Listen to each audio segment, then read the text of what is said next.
الله وبركاته. إن الحمد لله نحمده تعالى ونستعينه ونستغفره ونتوب إليه ونستهديه ونعوذ بالله من شرور أنفسنا ومن سيئات أعمالنا. من يهده الله فلا مضل له ومن يضلل فلا هادي له. أشهد أن لا إله إلا الله وحده لا شريك له وأشهد أن محمدا عبده ورسوله. يا أيها الذين آمنوا اتقوا الله حق تقاته ولا تموتن إلا وأنتم مسلمون. يا أيها الناس اتقوا ربكم الذي خلقكم من نفس واحدة وخلق منها زوجها وبث منهما رجالا كثيرا ونساء واتقوا الله الذي تساءلون به والأرحام إن الله كان عليكم رقيبا. يا أيها الذين آمنوا اتقوا الله وقولوا قولا سديدا يصلح لكم أعمالكم ويغفر لكم ذنوبكم ومن يطع الله ورسوله فقد فاز فوزا عظيما. أما بعد فإن أصدق الحديث كتاب ربنا عز وجل وخير الهدي هدي محمد صلى الله عليه وعلى آله وصحبه وسلم وشر الأمور محدثاتها فإن كل محدثة في دين الله تعالى بدعة وكل بدعة ضلالة وكل ضلالة في النار. معاشر المسلمين, ikhwani wa akhwati, jamaah yang dirahmati Allah Subhanahu wa taala. Pada malam hari ini kita akan membahas sebuah tema yang sangat besar dan pernah dicatat oleh sejarah sebagai peristiwa yang sangat berbeda dari apa yang pernah dialami manusia. Sejarah yang telah diakui oleh umat-umat sebelum lahirnya umat Islam. Sejarah yang merupakan bagian dari agama kita. Bahkan yang disebutkan di dalam sejarah ini adalah seorang nabi yang wajib bagi setiap muslim untuk beriman kepada nabi tersebut. Dan tidak beriman kepada nabi tersebut atau mengkufuri nabi tersebut sama dengan mengkufuri dan mengingkari semua nabi. Allah berfirman di dalam surat Asy-Syu'ara, "Kadzdzabat qaumu Nuhinil mursalin." Kaumnya Nabi Nuh telah mendustakan semua rasul. Padahal Nabi Nuh alaihi salam adalah rasul yang pertama diutus dan belum ada rasul sebelumnya. Yang ada hanyalah nabi. Dari Nabi Adam diturunkan ke bumi sampai kepada Nabi Nuh ada 10 qurun, 10 generasi, semuanya di atas tauhid hingga terjadi kesyirikan pada zamannya Nabi Nuh, barulah diutus Nabi Nuh alaihi salam. Sebelum itu belum ada rasul seorang pun. Sebagaimana dalam Sahih Bukhari dalam hadis Asy-Syafa'atul Uzma, kata para manusia mendatangi Nuh alaihissalam di hari kiamat kelak untuk meminta syafaat kepada Allah. Manusia mengatakan, "Ya Nuh, anta awwalu rasulin ba'athahu Allahu ila wajhil ard atau ila ahlil ard." Wahai Nuh, engkau adalah rasul yang pertama yang Allah utus kepada penduduk bumi. Kata Allah di dalam surat Asy-Syu'ara ini, "Kadzdzabat qaumu Nuh al-mursalin." Kaumnya Nabi Nuh telah mendustakan semua rasul. Di sini para ulama mengambil kesimpulan hukum bahwasanya mendustakan satu orang rasul sama dengan mendustakan semua rasul. Kenapa? Di dalam Sahih Bukhari Nabi sallallahu alaihi wasallam bersabda, "Al-anbiya ikhwatun li'allatin wa ummahatuhum syatta wa dinuhum wahid." Para nabi agama mereka, para rasul agama mereka sama, ayah mereka satu, walaupun ibu yaitu Ibrahim alaihissalam, walaupun ibu-ibu mereka berbeda. Wadinuhum wahid, agama mereka satu. Apa itu? Ani'budullaha wajtanibut taghut. Hanya mengajak kepada beribadah khusus kepada Allah saja dan menjauhi segala sesuatu yang diibadahi selain Allah. Sehingga apabila ada seorang mendustakan satu rasul, maka hakikatnya dia telah mendustakan semua rasul. Pada malam hari ini kita akan membahas sebuah kisah yang sangat besar yang berbeda dari apa yang pernah dialami manusia, yaitu tentang Isa bin Maryam, yang wajib diimani oleh setiap muslim. Setiap muslim, dia mengaku muslim, mengucapkan asyhadu an la ilaha illallah wa asyhadu anna Muhammadun Rasulullah wa asyhadu anna Muhammadan Rasulullah, maka dia wajib beriman kepada Isa bin Maryam. Baik, kisah Isa bin Maryam dimulai dari istri Imran yang bernama Hannah. Ada disebutkan di dalam satu surah dalam Al-Quran, Alu Imran. Imran adalah salah seorang yang ahli ibadah, zuhud dari kalangan Bani Israel. Ia memiliki istri, namun ternyata istrinya ini mandul, tidak bisa memiliki anak. Sampai suatu ketika disebutkan Ibnu Katsir rahimahullah dalam tafsirnya, Hannah ini melihat di pepohonan ada burung yang sedang memberi makan anaknya. Fashtaqat ilal walad. Maka Hannah pun muncul naluri untuk mengasihi seorang anak. Hingga dia pun berdoa kepada Allah Subhanahu wa taala untuk diberi anak dalam keadaan dia mandul. Allah Subhanahu wa taala pun menganugerahkan kepada Hannah ini sehingga akhirnya dia hamil. Suaminya bernama Imran. Ketika hamil, dikarenakan ini adalah permintaannya yang paling besar kepada Allah Subhanahu wa taala berkaitan dengan masalah dunia, Hannah pun melihat doanya dikabulkan oleh Allah untuk bisa memiliki anak. Ia berdoa sebagaimana yang Allah sebutkan di dalam surat Al-Imran, wa idh qalat imra'atu Imran rabbi inni nadhartu laka ma fi batni muharraran fataqabbal minni innaka antas samiul alim.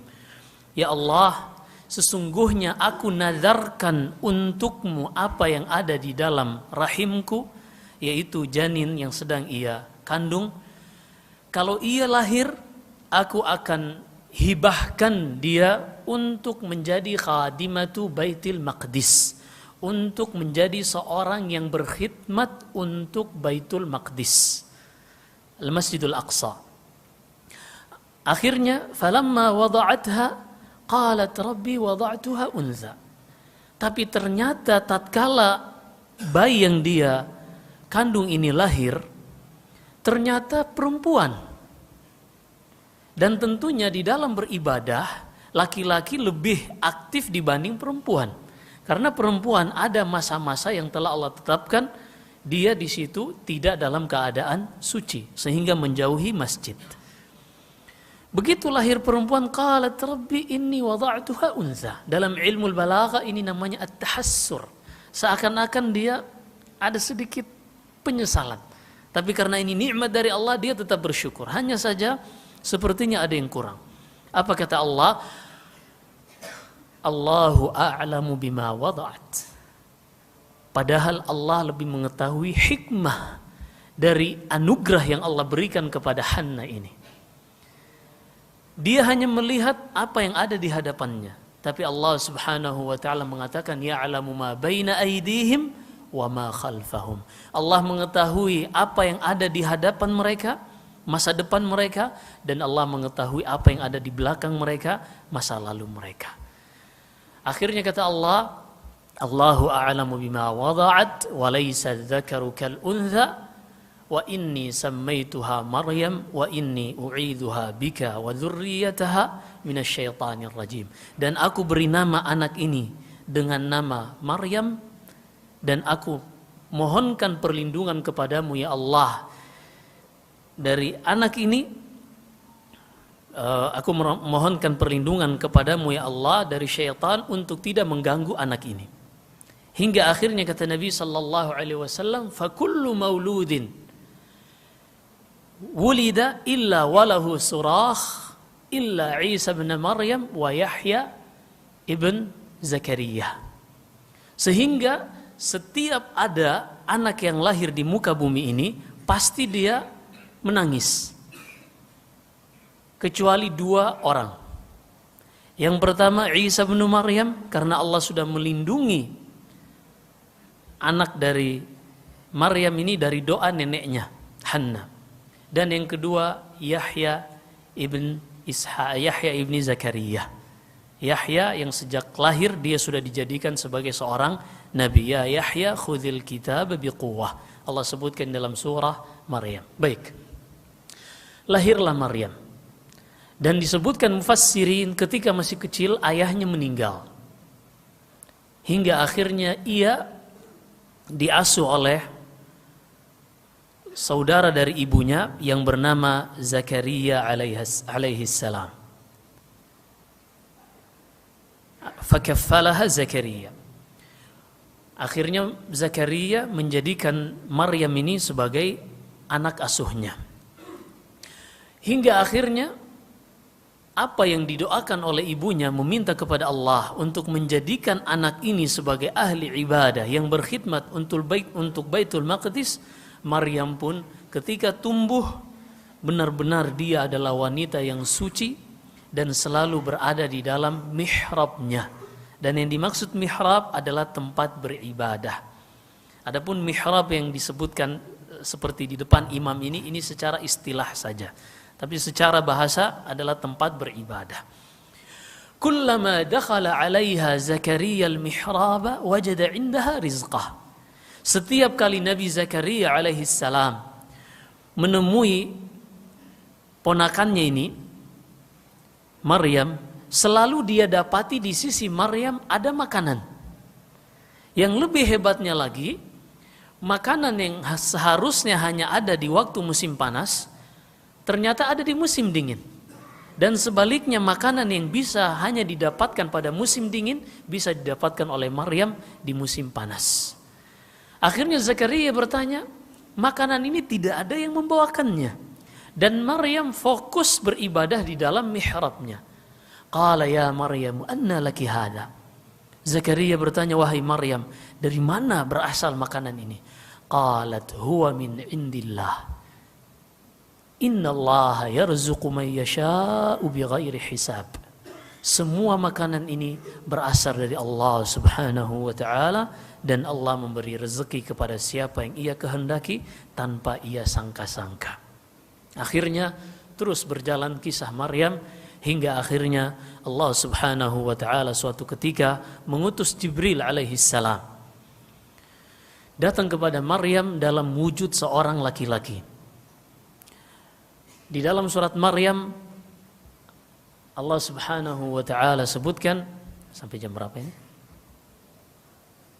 Sampai azan. Habis ini saya lanjut lagi atau cukup? Baik, lanjut lagi. Baik. Ketika datang Jibril alaihi salam, Maryam orang yang suci, wanita yang selalu menjaga kehormatannya. Begitu ada laki-laki di hadapannya, qalat inni a'udzu birrahmani minka in kunta taqiyya. Wahai laki-laki, aku berlindung kepada Allah darimu kalau benar-benar engkau ini orang yang bertakwa. Laki-laki asing di hadapan Maryam. Padahal malaikat ketika datang, khususnya Jibril alaihissalam datang dalam wujud manusia, dia akan datang dalam rupa laki-laki yang paling tampan. Ketika datang kepada Nabi sallallahu alaihi wasallam, Jibril memilih wajah sahabat yang paling tampan di kalangan sahabat Nabi. Dia adalah Dihya ibn Khalifah al-Kalbi. Salah seorang sahabat, Dihya ibn Khalifah al-Kalbi ini adalah yang diutus menjadi delegasi Nabi sallallahu alaihi wasallam. Intinya ketika malaikat datang kepada manusia berjumpa dalam wujud, dalam rupa manusia ini, dia akan berwujud dalam wujud yang paling indah. Tapi Maryam, itulah Maryam, wanita yang suci, dia mengatakan inni a'udzu birrahmani minka in kunta taqiyya. Aku berlindung kepada Allah darimu kalau memang kau ini orang yang bertakwa. Artinya kalau memang bertakwa, jauhi aku. Tapi karena Jibril alaihi salam diutus oleh Allah Subhanahu wa taala membawa sesuatu yang akan mengubah perjalanan hidup manusia, qala innama ana rasulu rabbiki li ahaba laki ghulaman zakiyah. Wahai Maryam, aku adalah utusan Rabbmu Allah Subhanahu wa taala untuk menganugerahkan kepadamu seorang anak yang suci. Seorang anak yang suci. Akhirnya fahamalat fantabadat bihi makanan qasiyah. Akhirnya Maryam alaihissalam mulai mengandung anaknya ini. Dan apa yang dibawa oleh Jibril adalah ruh yang diciptakan oleh Allah Subhanahu wa taala dengan lafaz kun. Apa yang ada di dalam kandungan Maryam adalah ruh yang diciptakan oleh Allah Subhanahu wa taala dengan kalimat kun. Sebagaimana Allah menciptakan Adam dengan kun. Sehingga Allah Subhanahu wa taala membantah orang-orang Nasara yang mengklaim Isa bin Maryam sebagai anak Allah. Apa kata Allah? Membantah mereka. Orang-orang Nasara mengatakan bahwasanya Isa bin Maryam sebagai anak Allah dikarenakan penciptaannya yang tidak sama dengan manusia. Dia lahir dari seorang ibu, secara logika mustahil. Dalam ilmu kedokteran mustahil seorang akan terlahir dari sel telur wanita saja tanpa dibuahi oleh sperma laki-laki. Mustahil. Tapi itulah Allah Subhanahu wa taala. Allah membantah ini, inna mathala Isa 'inda Allah kamathali Adam. Permisalan Isa bin Maryam di sisi Allah tidak lebih hebat dari penciptaan Nabi Adam. Kalau seandainya kalian mengangkat Isa ini sebagai anak Tuhan dikarenakan kelahirannya yang berbeda, hanya berasal dari seorang ibu tanpa ayah, seharusnya kalian lebih pantas untuk mengangkat Adam alaihissalam. Kenapa? Karena Adam lahir tanpa ayah, tanpa ibu. Inna mathala Isa 'inda Allahi kamathali Adam, khalaqahu min turab, thumma qala lahu kun fayakun. Permisalan Isa di sisi Allah tidak lebih hebat dari Adam alaihissalam. Allah menciptakan Adam ini dari tanah, kemudian Allah meniupkan ruh dengan mengatakan kun. Maka jadilah, hiduplah Adam alaihissalam. Akhirnya Maryam pun hamil sampai mulai memasuki masa-masa persalinan, kelahiran Isa bin Maryam. Ketika hamil tua, fa'aja'ahal makhadu ila jid'in nakhlah. Ketika hamil tua dan melahirkan Isa bin Maryam ini, ia pun menjauh dari manusia. Menjauh sejauh-jauhnya. Karena ketika itu, kaum yang Maryam berada di dalamnya adalah Bani Israel. Jangankan orang baik, orang yang ada di situ keraguan. Karena sekarang Maryam hamil tanpa pernah disentuh oleh laki-laki. Sementara dia terkenal seorang yang suci. Orang yang baik-baik saja tidak terlepas dari lisan Bani Israel.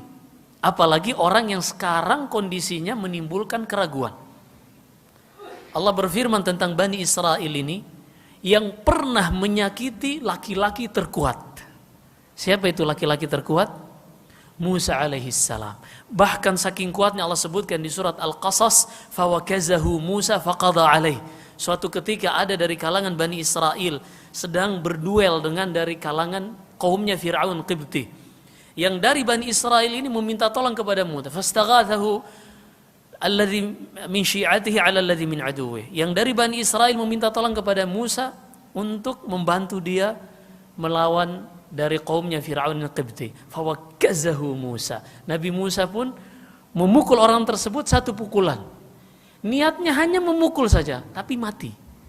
Ini Musa alaihissalam. Apa kata Allah di akhir surat Al-Ahzab, di akhir surat Al-Ahzab?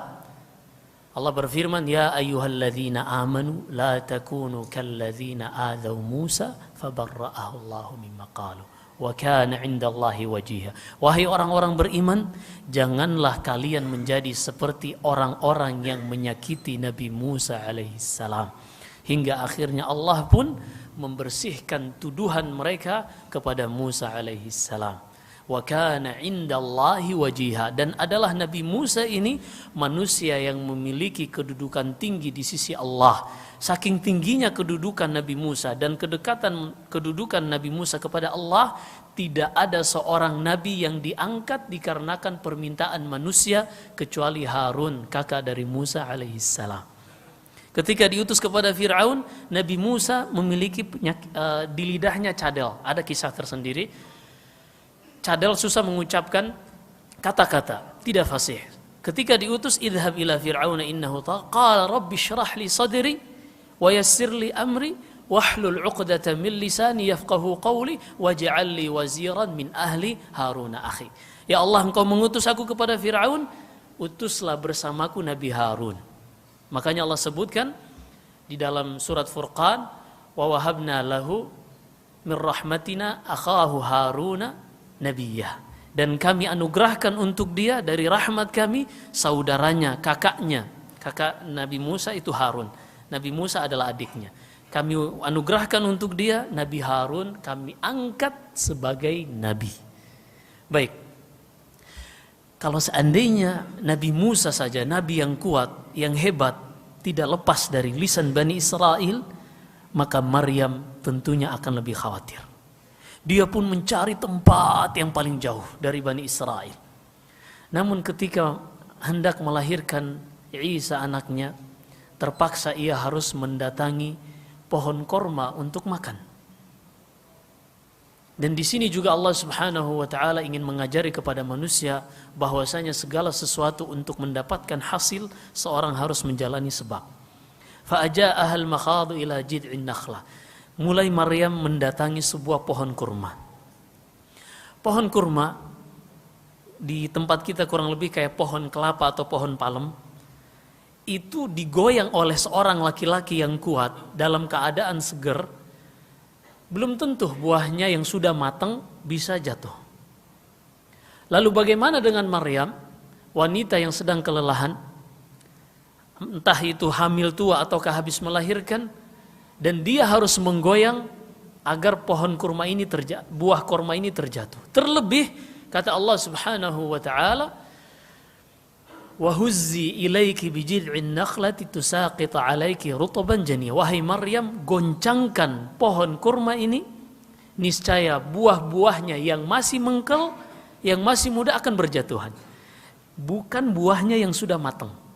Dan tentu saja yang matang dengan yang masih muda ini, mana yang lebih gampang jatuh? Yang matang. Karena tangkainya mulai layu. Tapi ternyata Allah berfirman, tusaqit 'alaiki rutban janiyya. Yang akan berjatuhan kepadamu adalah buahnya yang masih mengkal, disebut rutab. Dan lebih lagi dalam qiraah lain, dalam qiraah Abu Amir Asy-Syami, wa huzzi ilaiki bijid'in nakhlati tasaqat 'alaiki rutban janiyyan. Bukan tusaqit tapi tasaqat. Artinya tatasaqat, yang jatuh bukan satu dua, tapi tasaqat, berjatuhan, berlomba-lomba buah itu untuk jatuh. Padahal dia sedang hamil. Di sini Allah ingin menjelaskan kepada manusia, ingin mendapatkan hasil, seorang harus melalui sebabnya, walaupun terkadang kemampuan seseorang di dalam menjalani sebab itu tidak sebanding dengan hasil yang telah Allah Subhanahu wa taala sediakan. Baik. Hingga akhirnya Isa bin Maryam terlahir di muka bumi ini. Ketika lahir, Allah Subhanahu wa taala wasiatkan kepada Maryam untuk berpuasa. Dan makna berpuasa menahan diri untuk tidak berbicara kepada siapapun. Dia pun harus mendatangi Bani Israel. Ketika Bani Israel, orang-orang Yahud khususnya, melihat apa yang berada di dalam pelukan Maryam alaihissalam, mereka langsung melakukan sebagaimana kebiasaan mereka. fa'atat bihi qaumaha tahmilu. Kata Allah, Maryam pun datang membawa sang anak ini bertemu dengan kaumnya. Qalu ya Maryam laqad ji'ti syai'an fariya. Ucapan pertama yang mereka katakan kepada Maryam, wahai Maryam, engkau sudah mendatangkan sesuatu yang sangat mungkar. Syai'an fariya, sesuatu yang sangat besar.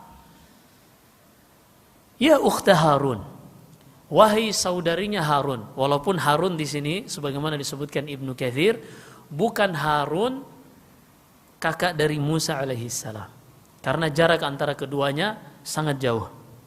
Akan tetapi Harun di sini adalah salah seorang yang saleh dari kalangan Bani Israel, dan dia bukan kakak kandung Maryam. Telah disebutkan tadi dalam surat Al-Imran bahwasanya Hanna, istri dari Imran, adalah seorang yang mandul sampai akhirnya Allah menganugerahkan Maryam. Sehingga di sini ya ukhta Harun, wahai saudarinya Harun.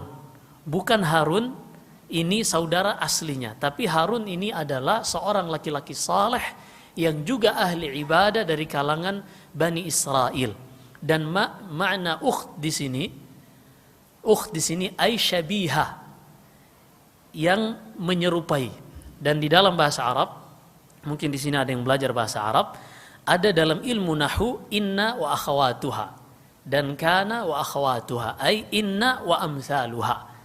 Syahid, ini hanya menjelaskan dari sisi ilmu tafsir saja, kalau tidak paham lupakan saja. Baik, kita lanjut. Ya ukhta Harun, wahai saudarinya Harun, ma kana abuki mra'asaw wa ma kanat ummuki baghiyah. Wahai saudarinya Harun, ayahmu adalah laki-laki baik-baik. Ayahmu orang baik-baik. Imran terkenal ahli ibadah dari kalangan Bani Israel. Wa ma kanat ummuki baghiyah, dan ibumu bukanlah seorang pelacur. Kok bisa engkau melakukan ini? Kenapa? Karena Bani Israel menuduh Maryam telah berzina. Nas'alullah salamul afiyah. Tapi akan lahir ini orang yang ekstrim kiri atau ekstrim kanan. Akan muncul suatu kaum yang mereka ekstrim kiri. Kalau ini mengatakan Maryam berzina, yang ekstrim kiri nanti mengatakan ini anak Allah. Nas'alullah salamul afiyah. Wa qalatin nasara al-masih ibnullah. Orang-orang Nasara mengatakan Al-Masih Isa bin Maryam adalah anak Allah. Kemudian Allah membantahnya di dalam surat Al-Maidah, kana ya'kulani ta'am. Bagaimana mungkin Maryam mereka angkat sebagai Tuhan dan Isa mereka angkat sebagai Tuhan, kemudian mereka menjadikannya dengan Allah sebagai Trinitas, tiga Tuhan tapi satu Tuhan tapi tiga. Bagaimana mungkin Isa dan ibunya ini bisa menjadi Tuhan? Kana ya'kulani ta'am. Padahal semasa hidup mereka memakan makanan. Dan di antara sifat Tuhan tidak makan karena kesempurnaannya. Manusia makan karena telah kehilangan energi, dan untuk mengembalikan energi karena habis kerja tadi, mereka membutuhkan asupan nutrisi. Manusia butuh tidur karena seharian mereka kerja, energinya habis. Dan untuk mengembalikan energi itu mereka butuh tidur. Padahal Allah subhanahu wa ta'ala, Allah berfirman, la ta'khudhuhu sinatun wala naum. Allah tidak mengantuk dan tidak pula tidur. Kenapa? Karena kekuatan dan kekuasaan Allah tidak pernah berkurang. Allah berfirman di surat Qaf, وَلَقَدْ خَلَقْنَا السَّمَاوَاتِ وَالْأَرْضَ وَمَا بَيْنَهُمَا فِي سِتَّةِ أَيَّامٍ وَمَا مَسَّنَا مِنْ لُغُوبٍ. Sungguh kami telah menciptakan langit dan bumi beserta apa yang ada di antara keduanya selama 6 hari. Dan itu semua tidaklah membuat Allah menjadi capek. Karena kekuatan Allah sempurna. Keagungan dan keesaan Allah sempurna, sehingga ia tidak membutuhkan makan dan tidak membutuhkan tidur sebagaimana halnya manusia. Allah berfirman, bagaimana mungkin kalian mengangkat Maryam dan Isa sebagai anak Tuhan atau sebagai Tuhan, padahal mereka semasa di dunia makan dari makanan. Dan sesuatu itu bisa diibadahi atau dikatakan dia sebagai Tuhan apabila memenuhi 3 syarat. sesuatu berhak diibadahi atau diangkat sebagai Tuhan apabila memenuhi 3 syarat. Syarat yang pertama, sesuatu bisa dikatakan sebagai Tuhan apabila dialah yang telah mencipta. Apabila dia sanggup untuk mencipta. Kata Allah, hal min khaliqin ghairullahi yarzuqukum minas sama'i wal ard. Apakah ada pencipta selain Allah? Tidak ada. Kemudian yang kedua, sesuatu itu boleh diangkat sebagai Tuhan apabila dialah yang mengatur, memberi rezeki. Yang ketiga, sesuatu itu bisa dijadikan sebagai Tuhan apabila dialah yang memiliki seluruh apa yang ada di alam semesta ini. Alhamdulillahi Rabbil Alamin.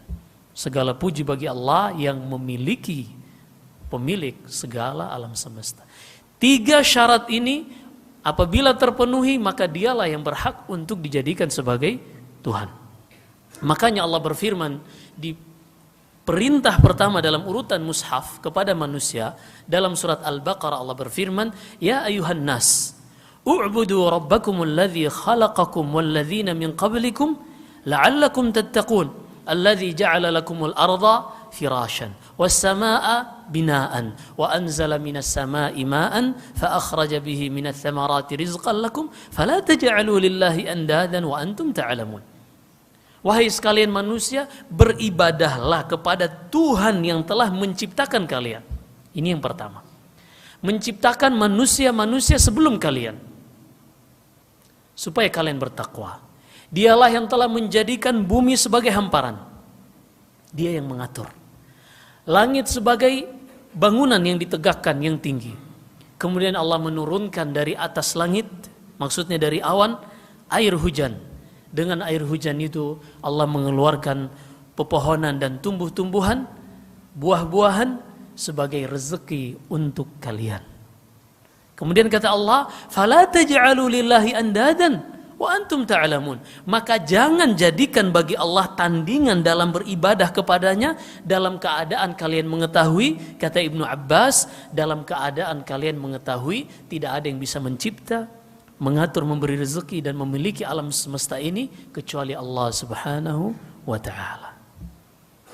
Maka sesuatu tidak boleh diibadahi kecuali memenuhi 3 ini. Berkata Syekh Hafidz Ibni Ahmad Al-Hakami dalam manzuma Sulamil Wusul ila Ilmil Usul menjelaskan makna la ilaha illallah wa anna ma'naha alladhi alaihi dallat yaqinan wahadat ilaihi allaysa bil haqqi ilahun yu'badu illa al ilahul wahidul munfaridu bil khalqi war rizqi wa bit tadbiri jalla 'anil syariki wan nadhiri.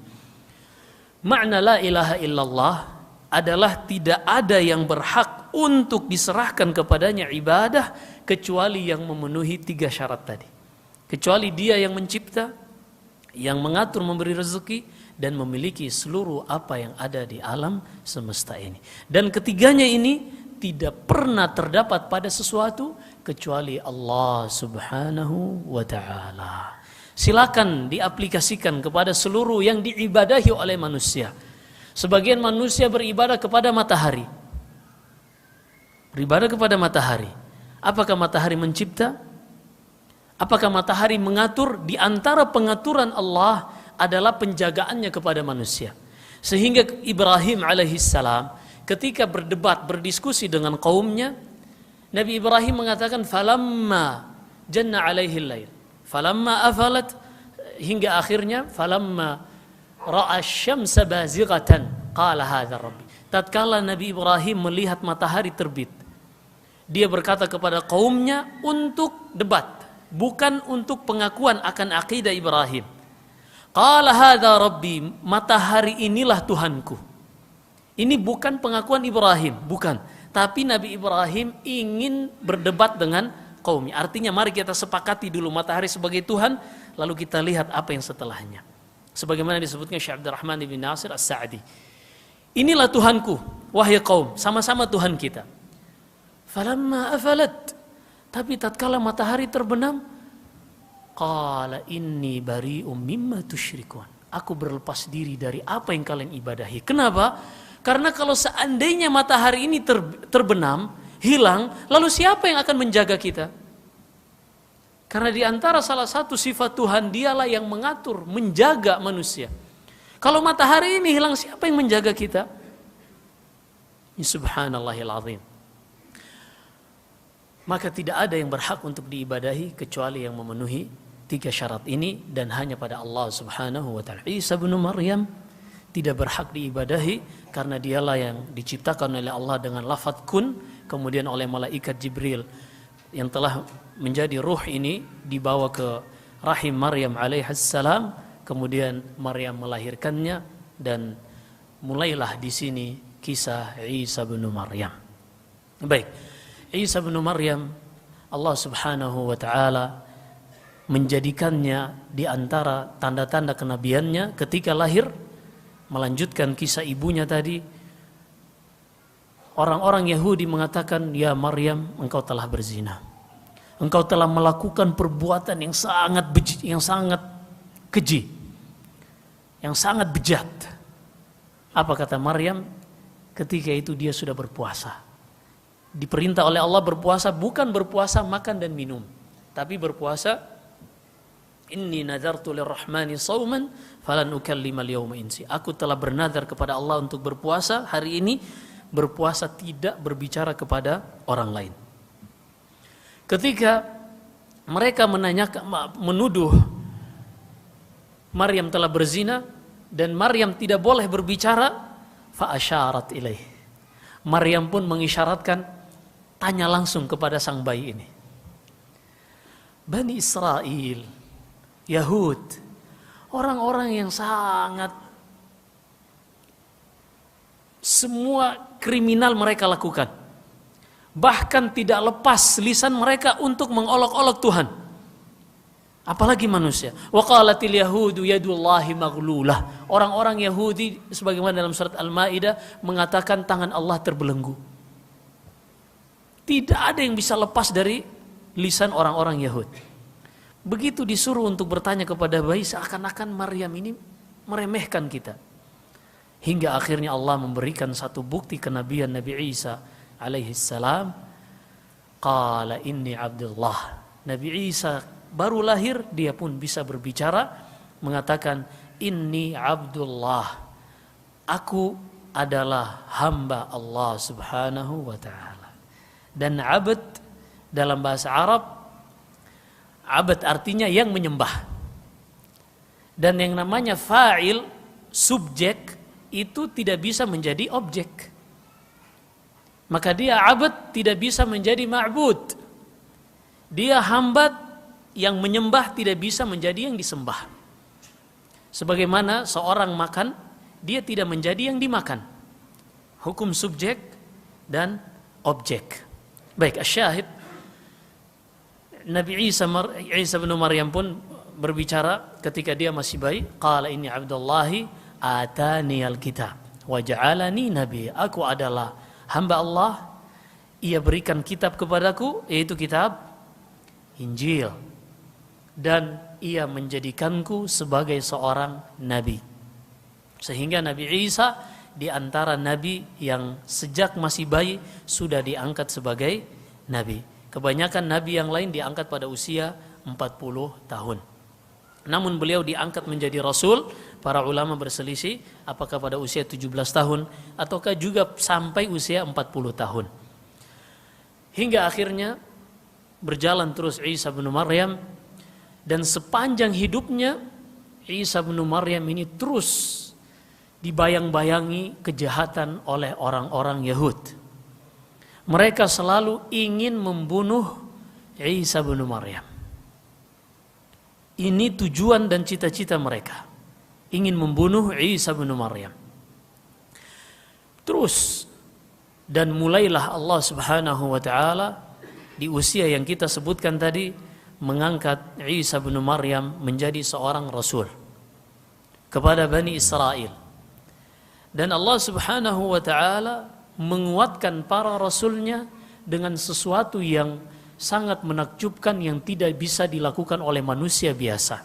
Itulah yang disebut mu'jizah. Dan Allah memberikan mu'jizat ini sebagaimana disebutkan mufassirin sesuai dengan zaman dan kondisi diutusnya Nabi pada waktu itu. Pada zaman Musa alaihi salam, yang tersebar dan yang paling dianggap hebat oleh manusia adalah sihir. Sehingga Allah jadikan di antara mukjizat Nabi Musa berkaitan dengan sihir. Sampai akhirnya ketika hari raya orang-orang kaumnya Fir'aun ketika itu, faj'al lana bainaka wa bainani wa bainaka maw'idan bainana wa bainaka maw'idan la nukhlifuhu nahnu wa la anta makanan suwa qala maw'idukum yaumuz zinati wa ayyuhsyaran nasu duha. Sepakatlah Nabi Musa dan Fir'aun untuk mengumpulkan masing-masing kekuatannya. Fir'aun mendatangkan 70.000 tukang sihir. Mereka pun bertemu di suatu tempat yang sudah disepakati pada hari raya, di waktu duha. Di waktu duha, karena pada waktu duha matahari sangat terang dan juga tidak terlalu panas sehingga orang yang nonton bisa bertahan. Ketika itu Nabi Musa mengatakan, qala alqu, lemparkan tongkat-tongkat kalian. Kata Al-Imam Ibnu Jarir At-Tabari rahimahullah, mereka berjumlah 70.000 dan setiap tukang sihir memiliki satu tongkat dan satu tali. Dan mereka melemparkan tongkat dan talinya ini, fa idza hibaluhum wa isiyuhum yukhayyalu ilaihi min sihrihim annaha tas'a. Setiap tongkat dan tali ini berubah menjadi ular. Berarti jumlah ular yang ada ketika itu berapa? 140.000 ular memenuhi lembah yang mereka berada di situ. Orang-orang pun takut. Fastarhabuhum. Manusia langsung takut. Nabi Musa pun juga takut. Fa'awjasa fi nafsi khifatan Musa. Nabi Musa pun takut. Karena yang namanya mukjizat, karamah itu bukan dibikin-bikin. Bukan diusahakan biar kebal dia harus latihan dan seterusnya, puasa 40 hari dan seterusnya, menyembeli ayam hitam kakinya kuning atau ayam kuning kakinya hitam dan seterusnya. Ini bukan karamah dari Allah, tapi ini karamah dari syaitan. Sebagaimana disebutkan Al-Imam Syafi'i, kalau engkau melihat seseorang bisa jalan di atas air atau terbang, jangan percaya sampai engkau menyaksikan sejauh mana dia mengikuti sunnah Nabi sallallahu alaihi wasallam. Nabi Musa pun takut. Lalu kami katakan kepada la takhaf innaka antal a'la. Jangan takut wahai Musa di dalam surat Taha, karena engkau yang akan menang. Wa alqi ma fi yaminik talqaf ma sana'u innama sana'u kaidu sahir wa la yuflihu sahiru haitsu ata. Lemparkan tongkatmu wahai Musa, dan tongkat Musa pun berubah menjadi ular yang sangat besar, menelan 140.000 ular-ularan tadi. Para tukang sihir mereka mengatakan, kami tukang sihir yang paling mengerti tentang sihir, kami pakarnya. Dan apa yang dilakukan oleh Musa bukan sihir. Fa'ulqiyas saharatu sajidin. Maka semua tukang sihir tanpa terkecuali mereka pun bersujud beriman kepada Allah Subhanahu wa taala. Kenapa? Mereka yang paling paham tentang sihir, dan apa yang dilakukan Musa bukan sihir. Pada zaman Isa bin Maryam, manusia ketika itu menganggap ilmu kedokteran adalah yang paling hebat. Sehingga Allah jadikan kelahiran Isa bin Maryam di luar nalar ilmu kedokteran. Dan Allah jadikan mukjizat di tangan Isa bin Maryam menyelisihi logika ilmu kedokteran. Apa mukjizatnya? Yang pertama Allah sebutkan di dalam 2 surat dalam Al-Quran, di surat Al-Imran dan juga di surat Al-Ma'idah. Allah berfirman, wa idh takhluqu minat tini kahayati at-tayri bi'idni.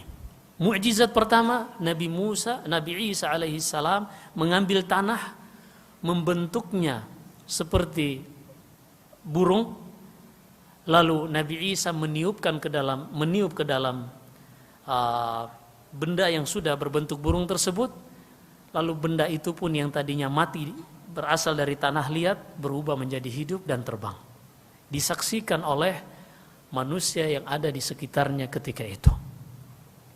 Apakah itu membuat mereka beriman? Lah.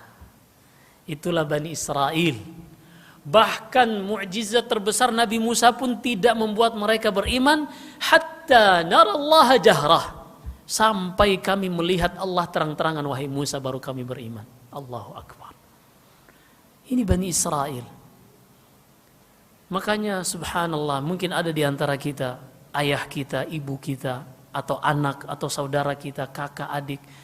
Mereka kadang ketika kita ajak sekali, mereka tidak langsung mengikuti apa yang menjadi ajakan kita.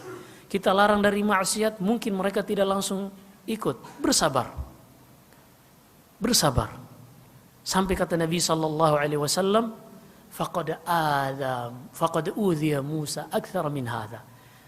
Nabi Muhammad SAW bersabar, lalu kata beliau, sungguh Nabi Musa telah disakiti lebih besar daripada orang-orang menyakiti aku. Nabi Musa alaihissalam.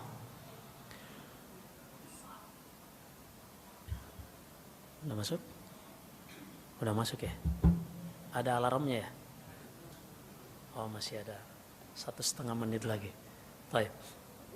Ini mukjizat yang pertama. Nabi Isa alaihissalam menciptakan, membuat dari tanah liat berbentuk burung, kemudian Nabi Isa meniupkan ke dalam burung tersebut dan terbang. Kemudian yang kedua, wa ubri'ul akmaha wal abrasa biidznillah, dan aku menyembuhkan seorang yang penyakit akmah wal abras. Akmah ini sebagian menyebutkan buta. Apakah itu secara total ataukah sebagian? Intinya dia buta.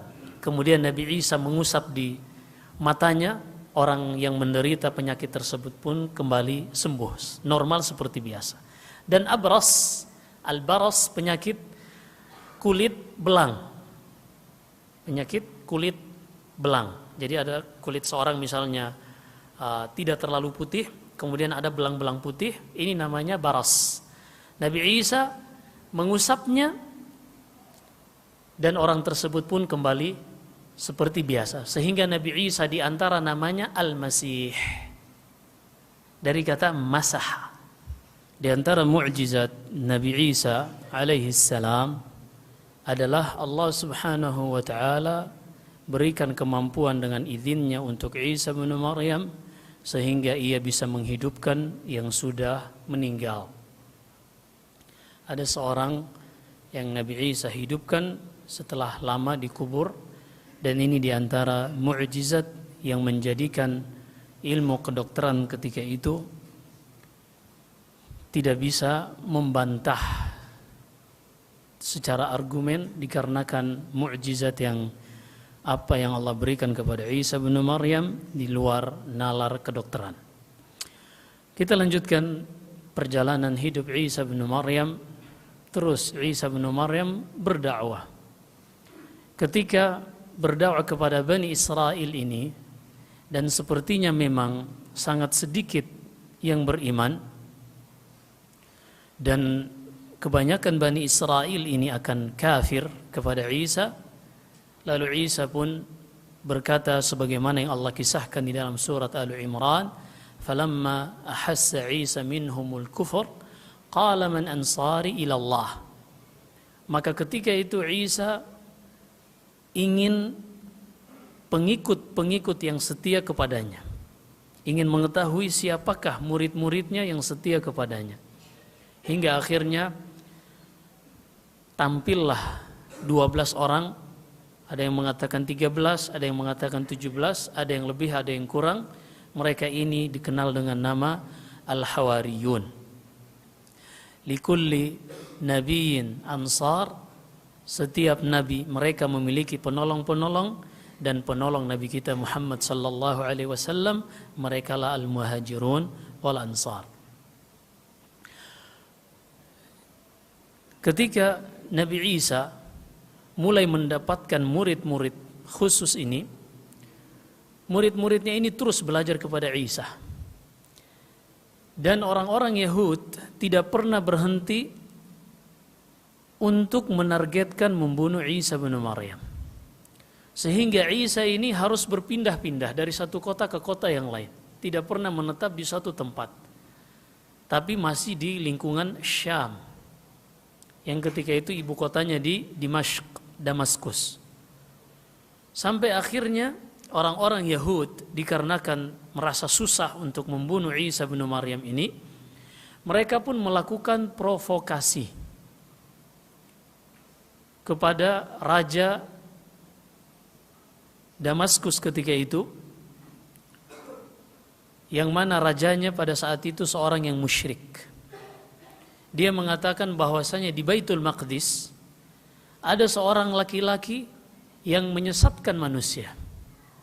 Ini subhanallah, dari dulu penyuruh kepada kebenaran dan kebaikan itu disebut sesat, radikal, intoleran, anti toleransi dan seterusnya. Karena ini namanya provokasi.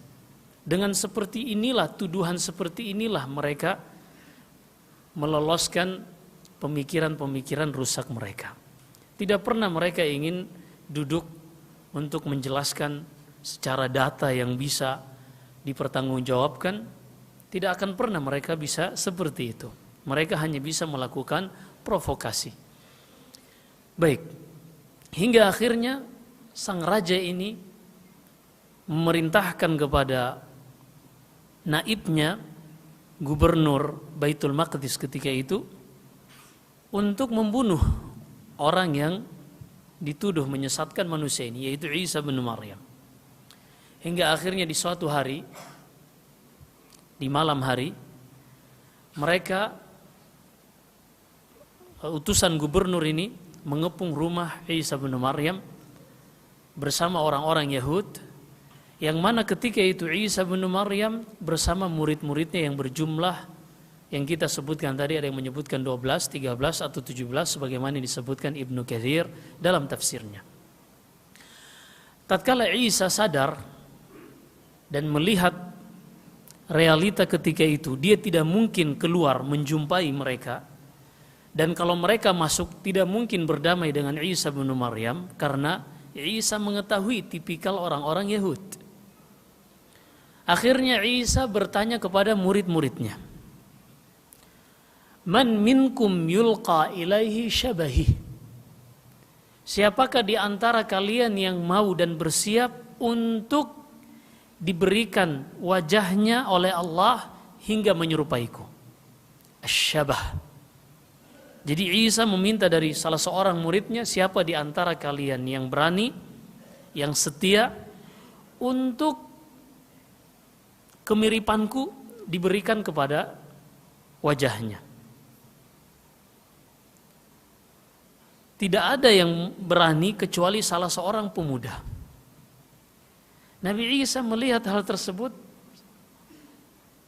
tidak langsung mengiyakan, khawatir anak muda ini tidak bisa menimbang masa depan, hingga dia akhirnya cuma nekat saja tanpa mempertimbangkan. Tapi ternyata anak muda ini adalah seorang yang cerdas, yang dia mengetahui bahwasanya pengikut Nabi sejak zamannya Nabi Nuh, dengan ditenggelamkannya yang membangkang Nabi Nuh, selalu pengikut para nabi lah yang menang. Dikarenakan keimanannya ini, ketika Isa bin Maryam mengulangi kembali yang kedua kali, siapakah yang berani untuk wajahnya dimiripkan dengan wajahku? Anak muda tadi mengangkat tangan lagi, yang lainnya diam. Nabi Isa mengulangi ketiga kali, dan ternyata anak muda tadi masih orang yang sama. Begitu Isa melihat kesungguhan dan kemantapan anak muda ini, Nabi Isa pun mengatakan, baiklah kalau seperti itu. Hingga akhirnya Allah Subhanahu wa ta'ala menjadikan wajah muridnya yang paling muda ini mirip dengan wajah Nabi Isa. Tiba-tiba di atas atap, terbuka atapnya, kemudian Nabi Isa tertidur sejenak dan diangkat oleh Allah Subhanahu wa ta'ala ke atas langit. Allah berfirman, wa ma qataluhu dalam surat An-Nisa, wa ma salabuhu wala bar rafa'ahu Allahu ilaihi wa kana Allahu ala kulli syai'in qadira. Sebelumnya wa ma qataluhu wa ma salabuhu walakin syubbiha lahum wa innal ladzina ikhtalafu fihi la fi syakkin min ma lahum bihi min ilm iyattabi'una illa dhanna. Na'am, iyattabi'una illa dhanna wa ma qataluhu yaqina bal rafa'ahu Allah ilaihi. Jazakallahu khairan. Masyaallah, Syekhuna al-Hafidz hada. Allahu akbar. Mana anak muda nih? Kenapa Syekh yang ngasih tahu nih? Wa inal huffaz. Jazakallahu khairan. Allah berfirman, wa ma qataluh, tidaklah orang-orang Yahudi itu berhasil membunuh Isa bin Maryam. Wa ma salabuh, dan tidak pula mereka menyalibnya, memasungnya. Bar rafa'ahu Allahu ilaih, akan tetapi Allah mengangkatnya ke sisinya. Bar rafa'ahu Allahu ilaih wa kana Allahu inna Allah kana ala kulli syai'in wa kana Allahu ala kulli syai'in qadira. Dan Allah Maha kuasa atas segala sesuatu. Walakin syubbiha lahum, kata Allah, mereka tidak membunuh Isa, tapi dijadikan di mata mereka anak muda tadi seakan-akan itulah Isa bin Maryam. Jadi yang paling mengetahui tentang peristiwa Isa bin Maryam adalah Allah Subhanahu wa taala. Dan sumber data yang paling valid, yang paling otentik untuk menjelaskan tentang Isa bin Maryam adalah Al-Qur'an yang datang secara mutawatir. Maka umat apapun, agama apapun yang ingin mengetahui tentang Isa bin Maryam, silakan baca Al-Qur'an. Bar rafa'ahu Allahu ilaih. Dia diangkat oleh Allah Subhanahu wa taala ke langit. Dan ketika gubernur tadi mengutus utusan untuk membunuh Isa bin Maryam, dia mengatakan, kalau kalian telah mendapatinya, bunuhlah ia, saliblah ia, pasunglah ia, dan di kepalanya ini letakkan duri. Letakkan duri yang melingkar di kepalanya. Hingga akhirnya mereka menyalib, mensalib maksudnya, tapi bukan Isa bin Maryam. Kemana Isa bin Maryam? Diangkat oleh Allah Subhanahu wa taala di atas langit, pada langit yang keempat, bersama Yahya ibni Zakaria alaihi assalam, sebagaimana dalam Sahih Bukhari dan Sahih Muslim, ketika peristiwa Mi'raj, Nabi sallallahu alaihi wasallam melewati langit yang keempat. Di situ ada Nabiullah Isa dan Yahya ibni Zakaria alaihi assalam. Baik. Dan nanti di hari kiamat Nabi Isa akan turun, sebelum hari kiamat tegak, Nabi Isa akan turun. Innahu lan taqumas saa'ah, kata Nabi sallallahu alaihi wasallam, tidak akan terjadi hari kiamat sampai terjadi peperangan kaum muslimin hingga akhirnya mereka melawan Dajjal.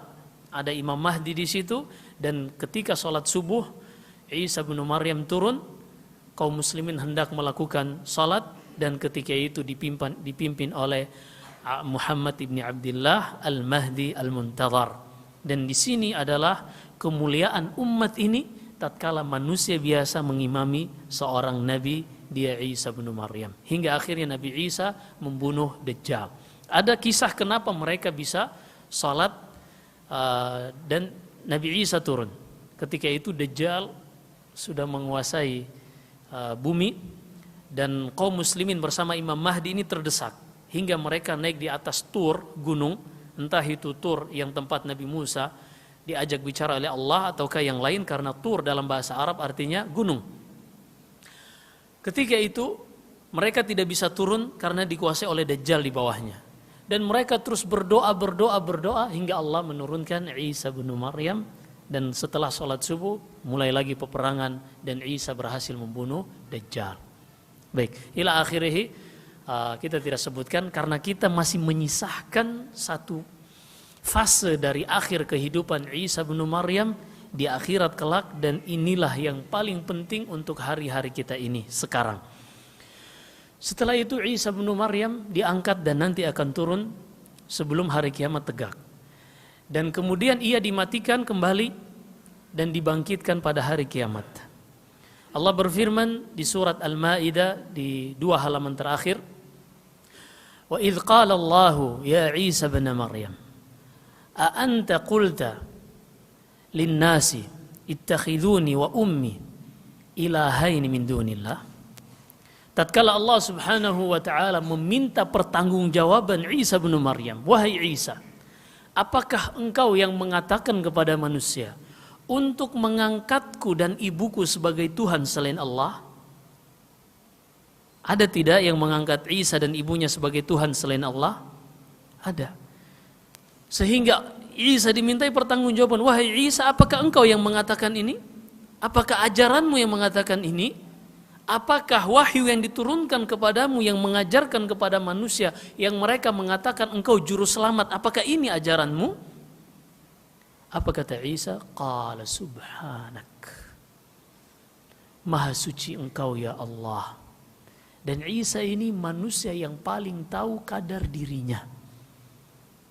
Nabi Isa manusia yang paling sadar dengan kadar dirinya.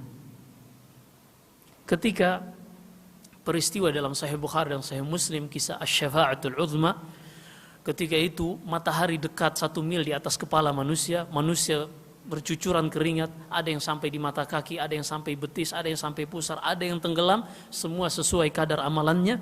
Ketika itu manusia saling berbicara, carilah di antara manusia yang akan memberi syafaat kepada Allah Subhanahu wa taala untuk menyegerakan hisab ini.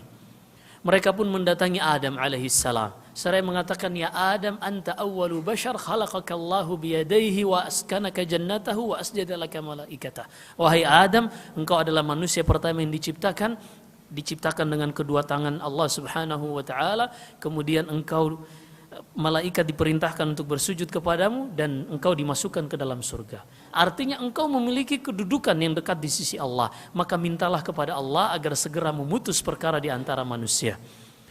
Kata Adam, aku telah melakukan sebuah dosa, wa innahu nahani an syajaratin, dan Allah melarang aku dari satu pohon yang bernama khuldi, akan tetapi aku melanggar larangan tersebut. Idhabu ila Nuh, pergilah kepada Nabi Nuh. Lalu manusia mendatangi Nuh mengatakan, ya Nuh, anta awwalu rasulin ba'athahu Allah ila ahli al-ard fashfa' lana ila rabbi. Qala Nuh, inna rabbi qad ghadiba al-yawma ghadaban lam yaghdab mithlahu qabluh wa lan yaghdab ba'dahu mithlah. Wahai Nuh, engkau adalah rasul yang pertama yang Allah utus ke penduduk bumi, mintalah syafaat kepada Allah agar menuntaskan urusan di antara manusia. Kemudian Nabi Nuh mengatakan, aku telah meminta kepada Allah yang Allah tidak wahyukan kepadaku, yaitu meminta menyelamatkan anaknya. Qala rabbi inna ibni min ahli wa inna wa'dakal haqq wa anta ahkamul hakimin, di dalam surat Hud ila akhirih. Nabi Nuh menyebutkan kesalahannya sehingga dia mengatakan, aku tidak berhak. Pergilah kalian kepada Nabi Ibrahim. Datanglah mereka kepada Ibrahim alaihissalam lalu mengatakan, anta khalilur rahman, engkau adalah kekasih Allah Subhanahu wa taala, maka mintalah kepada Allah untuk menuntaskan perkara di antara manusia. Kemudian Nabi Ibrahim mengatakan, aku pernah berdusta 3 kali yang Allah tidak perintahkan aku dengannya, maka pergilah kalian kepada Musa alaihissalam. Mereka mendatangi Musa, lalu Musa mengatakan, aku tidak pantas karena aku pernah membunuh 1 jiwa yang Allah tidak perintahkan aku untuk bunuh, yang kita sudah sebutkan kisahnya tadi di surat Al-Qasas. Hingga akhirnya Nabi Musa mengatakan, idhabu ila Isa fa innahu ruhullahi wa kalimatuhu alqaha ila Maryam wa ruhum min. Pergilah kalian kepada Isa bin Maryam karena dia adalah ruh dari Allah yang Allah jadikan kepada rahim Maryam. Apa komentar Isa, jawaban Isa ketika ditanya, wahai Isa, mintalah kepada Allah untuk memutus perkara di antara hamba. Dari Adam, Nuh, Ibrahim dan Musa semua menyebutkan kesalahannya. Kata Nabi SAW, adapun Isa falam yadhkur dzambah, dan Isa tidak menyebutkan dosanya sama sekali. 2 nabi yang dijaga oleh Allah dari dosa, yang tidak terpikir untuk berdosa, untuk melakukan dosa, dia adalah Isa bin Maryam dan Yahya ibni Zakaria alaihimussalam. Allah sebutkan keduanya di surat Maryam.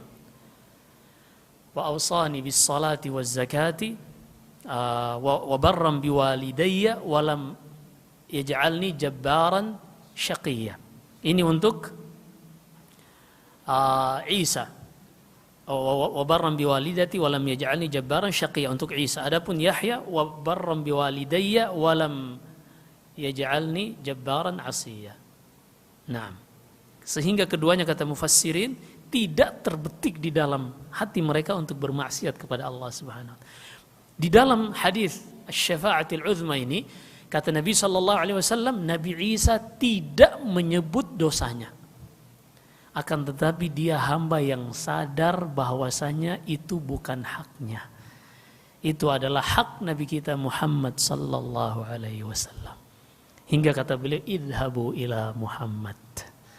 pergilah kalian kepada Muhammad sallallahu alaihi wasallam. Kemudian kata Nabi kita, fa'ati fa'asjudu tahtal arsy, lalu aku pun bersujud di bawah arsy, dan Allah mengilhamkan pujian-pujian yang belum pernah aku dengar.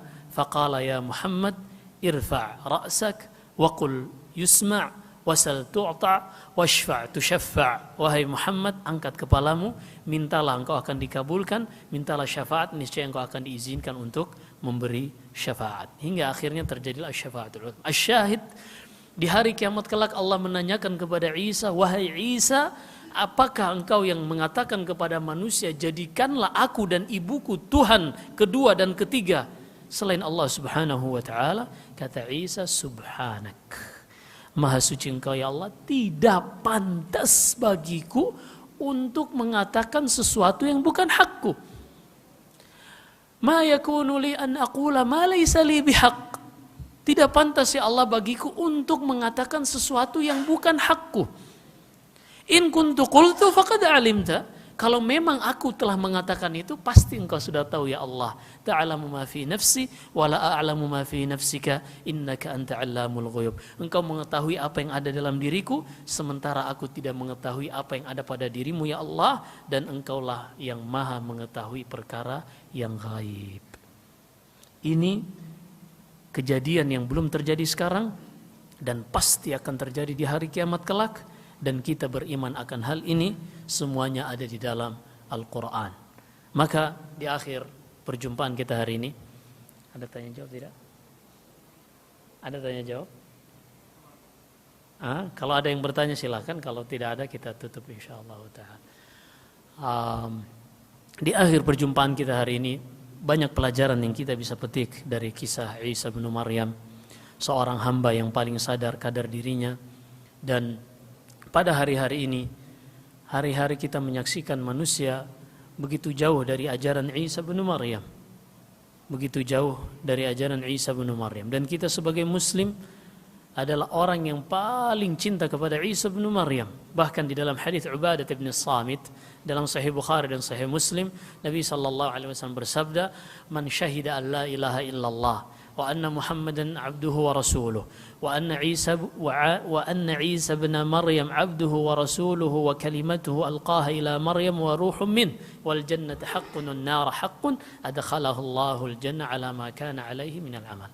Barang siapa yang bersaksi la ilaha illallah dan bahwasanya Muhammad adalah utusan Allah dan Isa adalah hamba dan utusan Allah, Isa adalah ruh dan kalimat yang Allah berikan ke dalam rahim Maryam, dan dia meyakini surga itu benar adanya dan neraka itu benar adanya, niscaya Allah akan memasukkannya ke dalam surga. Perhatikan, dijadikan Isa bin Maryam persaksian bahwasanya dia hamba dan Rasul Allah adalah di antara syarat seorang masuk ke dalam surga. Maka kalau dikatakan siapakah yang paling cinta kepada Isa bin Maryam, mereka adalah kaum muslimin. Mereka sadar atau tidak sadar, akan tetapi kita mencintai Isa bin Maryam tidak melebihkan dari hak beliau. Tidak boleh mengatakan beliau anak Allah, atau memberi selamat kepada orang yang mengatakan bahwasanya dia anak Allah. Wallahi haram. Bahkan kata Ibn Al-Qayyim rahimahullah, kalau seandainya seorang melakukan dosa besar semuanya secara bersamaan, lebih baik baginya daripada memberi selamat kepada orang yang mengatakan Allah memiliki anak. Bedakan antara toleransi dengan akulturasi. Ada namanya toleransi, ada namanya akulturasi. Dua lafaz yang sangat berbeda. Adapun toleransi, Islamlah yang paling indah di dalam mengajarkan toleransi. Kita simak dalam Al-Quran surat Luqman. Allah berfirman, wa wassaynal insana biwalidayhi hamalathu ummuhu wahnan ala wahnin wa fisaluhu fi amaini an ishkur li wa liwalidayka ilayyal masir. Kami wasiatkan kepada manusia, khususnya kepada ibunya yang telah mengandung, melahirkan dan menyusuinya selama 2 tahun, kami perintahkan ia untuk bersyukur kepada Allah dan kepada kedua orang tuanya, dan hanya kepada Allah lah kalian dikembalikan. Kemudian kata Allah, wa in jahadaka, kalau seandainya kedua orang tuamu kafir, kalau seandainya kedua orang tuamu kafir, ayahmu kafir, ibumu kafir, ala an tusyrika bima laysa laka bihi ilm, kemudian kedua orang tuamu yang kafir ini memerintahmu untuk mengikuti agama mereka, untuk menyekutukan Allah, fala tuti'huma, tidak boleh taat kepada siapapun di dalam bermaksiat kepada Allah. Jangan taati perintah mereka. Wasahibhuma fid dunya ma'ruf. Akan tetapi tetaplah berbakti kepada keduanya dalam perkara-perkara duniawiyah. Inilah toleransi, bukan akulturasi. Toleransi adalah seseorang mengetahui batasan-batasan dan saling memahami selama masih pada koridor batasan-batasan tersebut. Seorang ini yang dia lahir, kemudian dia beragama Islam, tapi kedua orang tuanya kafir, non-muslim, memaksanya untuk mengikuti agama kedua orang tuanya, kata Allah, jangan. Akan tetapi tetaplah berbakti kepada keduanya. Ini loh toleransi. Tapi Allah melarang akulturasi. Apa itu akulturasi? Akulturasi adalah menggabungkan dua hal menjadi satu atau saling bergabung. Seperti contohnya, akulturasi ini biasanya digunakan dalam adat. Ada akulturasi antara dua adat atau kebudayaan. Misalnya seorang memakai pakaian, di Indonesia terkenal pakaian adat. Misalnya celananya dipakai pakaian Melayu. Melayu celana kemudian sarung di atasnya. Kemudian baju atasnya menggunakan pakaian misalnya Betawi. Maka dia telah melakukan akulturasi budaya, akulturasi pakaian adat. Ini bukan toleransi. Demikian pula ketika seseorang memiliki batasan agama, kemudian digabungkan dengan agama yang lain, maka dia telah melakukan akulturasi agama, dan ini dilarang oleh Allah Subhanahu wa taala. Allah berfirman, "Fala tuti'huma." Kalau kedua orang tuamu yang kafir mengajak engkau untuk menyekutukan Allah, jangan taati. Jangan melakukan akulturasi di dalam agama. Akan tetapi tetaplah toleransi kepada keduanya dengan berbakti sebaik-baiknya dalam perkara duniawiyah. Maka jangan ajarkan Islam tentang toleransi. Islamlah yang paling indah di dalam mengajarkan toleransi. Namun jangan melakukan akulturasi antara keyakinan dan agama. Seorang yang mengatakan selamat ini dan selamat itu, selamat akan kelahiran anak Tuhan, maka sungguh dia telah melakukan akulturasi budaya dan dikhawatirkan dia akan terjatuh ke dalam salah satu cabang kekufuran. Nas'allallahu alaihi wasallam. Dan betapa sadisnya zaman sekarang. Ketika syiar-syiar Islam, syiar-syiar sunnah dianggap jumud, dianggap radikal, orang yang berjenggot, celana cingkrang, memakai cadar dianggap radikal dan intoleran. Tetapi ketika seorang muslim dia bekerja di suatu tempat, mereka memaksakan untuk memakai topi-topi yang bertentangan dengan Islam, syiar-syiar yang bertentangan dengan hari raya Islam, mereka mengatakan inilah toleransi. Ada apa? Kenapa dengan syiar Islam tidak ada toleransi? Tapi begitu mereka yang memaksakan kepada kaum muslimin untuk memakai syiar-syiar mereka, kemudian lalu mereka mengatakan inilah toleransi, dan yang menentangnya anti NKRI, intoleran, dan mereka itulah radikal. Haramun 'alal balabil dawh wa halalun lit-tayri min kulli jinsi. Kata Ahmad Syauqi, seorang penyair, apakah ranting itu haram, tidak boleh dihinggapi oleh burung bilbil atau bulbul, dan boleh untuk burung-burung yang lain? Apa alasannya? Tapi demikianlah, walan tarda 'ankal yahud walan nasara hatta tattabi'a millatahum. Orang Yahud, orang Nasara tidak akan ridha kepada kalian sampai kalian mengikuti agama mereka. Maka betapa bodohnya ketika seorang muslim melakukan akulturasi dengan menghinakan diri kepada mereka. Allah berfirman dalam surat Fatir, "Man kana yuridul izzah falillahil izzatul jami'an." Barang siapa yang menginginkan kemuliaan, kehormatan, maka milik Allah Subhanahu wa taala kemuliaan, kehormatan dan kekuatan. Walillahil izzatu wali rasulihi walil mu'minin. Milik Allah, milik Rasulnya dan kaum mukminin kehormatan dan kemuliaan. Allah, ikhwani wa akhwati hafizakumullahu jami'an. Di hari-hari ini kita diuji oleh Allah Subhanahu wa taala. Dengan ini terlihat siapa yang benar-benar memahami agamanya, berpegang di atas agamanya, kokoh sampai Allah Subhanahu wa taala mewafatkan ia, wala tamutunna illa wa antum muslimun. Wallahu a'lam. Apa yang kita dengarkan di dalamnya terdapat kebaikan semata-mata datangnya dari Allah Subhanahu wa taala. Kesalahan, kekeliruan, salah ucap dari saya, dan saya memohon ampunan kepada Allah Subhanahu wa taala. Wa astaghfirullah li wa lakum wa akhiru da'wana alhamdulillahi rabbil alamin. Sallallahu wasallam wa baraka ala nabiyyina Muhammad. Subhanakallahumma bihamdik asyhadu an la ilaha illa anta astaghfiruka wa atubu ilaik. Wassalamu alaikum warahmatullahi wabarakatuh.